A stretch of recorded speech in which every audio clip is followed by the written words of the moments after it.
Actually কোকৰাঝাৰখন বহুত বছৰৰ পৰাই মানুহবিলাকে জানে আৰু এইটো এটা হিংসা জৰ্জৰিত অঞ্চল বুলি চবে জানিছিলে। কিন্তু যোৱা 2 বছৰত আমাৰ প্ৰধানমন্ত্ৰী নৰেন্দ্ৰ মোদী ডাঙৰীয়া, গৃহমন্ত্ৰী অমিত শ্বাহ ডাঙৰীয়াৰ গাইডেন্স আৰু নেতৃত্বত আমাৰ অসমৰ মুখ্যমন্ত্ৰী ডক্টৰ হিমন্ত বিশ্ব শৰ্মা ডাঙৰীয়াৰ বোল্ড ইনিচিয়েটিভত ইয়াত মানে শান্তি স্থাপন কৰা হ'ল। আৰু সেই শান্তি স্থাপন কৰাৰ পিছত আমাৰ অঞ্চলত এতিয়া লাহে লাহেকৈ উন্নয়নৰ কামবিলাক আগবাঢ়িছে। ইয়াত মানুহবিলাক অহা আৰম্ভ কৰিছে। যোৱাবাৰ লিড ফেষ্টিভেল ছাকচেছ হ'ল, যোৱাবাৰতকৈ এইবাৰো লিড ফেষ্টিভেল আৰু বেছি ছাকচেছ হ'ল।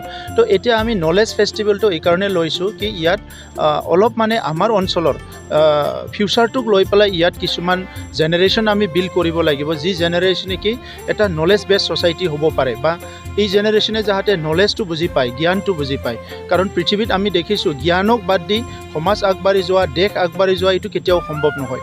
তো সেইকাৰণে কিছুমান এতিয়ালৈকে আমাৰ কাৰণে আনএক্সপ্ল'ৰ্ড, আনএক্সেছ হৈ আছে, যিটো নেকি আমাৰ অঞ্চলত সম্ভৱ নহয়। কাৰণ আমাৰ তাত খুব সীমিত এডুকেশ্যনেল ইনষ্টিটিউশ্যন আছে, হায়াৰ এডুকেশ্যনেল ইনষ্টিটিউশ্যন এখন আছে, সেইটো যিমানখিনি ষ্ট্ৰেংথেন হ'ব লাগে সেইটো হ'ব পৰা নাই। এইকাৰণে আমাৰ বডোলেণ্ড ইউনিভাৰ্চিটিটোৱে আমাৰ যিটো হোষ্ট কৰা এটা পইণ্ট হিচাপে বডোলেণ্ড ইউনিভাৰ্চিটি নলেজ ফেষ্টটো লোৱা হৈছে। আমি ফুল্লি বেকআপ দিছোঁ আৰু ইয়াৰ লগে লগে বহুতখিনি আমাৰ এতিয়া কলাবৰেটিভ পাৰ্টনাৰ হৈছে। প্ৰায় 18টা বিভিন্ন গ্ৰুপে কলাবৰেটিভ পাৰ্টনাৰ হৈছে আৰু ভাৰতৰে মোৰ দেন 150 আমাৰ স্পিকাৰ্ছবিলাক, বিভিন্ন এক্সেলেণ্ট মানুহবিলাক আহি আছে। আৰু বাহিৰৰ পৰা এতিয়ালৈকে আমি যিটো গম পাইছোঁ, নবেল লিউৰেট মহম্মদ ইউনিছ ডাঙৰীয়াটো আহি আছে।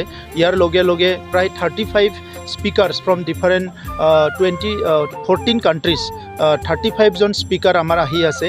তেখেতসকলে health, climate justice, change and justice, peace building, education, quality education, বিভিন্ন ইছ্যুত তেখেতসকলে আমাক গাইড কৰিব, কথা ক'ব। তো ইয়াৰ লগে লগে কিছুমান এনেকুৱা অৰ্গেনাইজেশ্যন আহিব যিসকলে ভৱিষ্যতত আমাৰ লগত MOU চাইন কৰি, টাই আপ কৰি আমাৰ অঞ্চলৰ বিভিন্ন কাম কৰাত তেখেতসকলে আমাক সহায় কৰিব।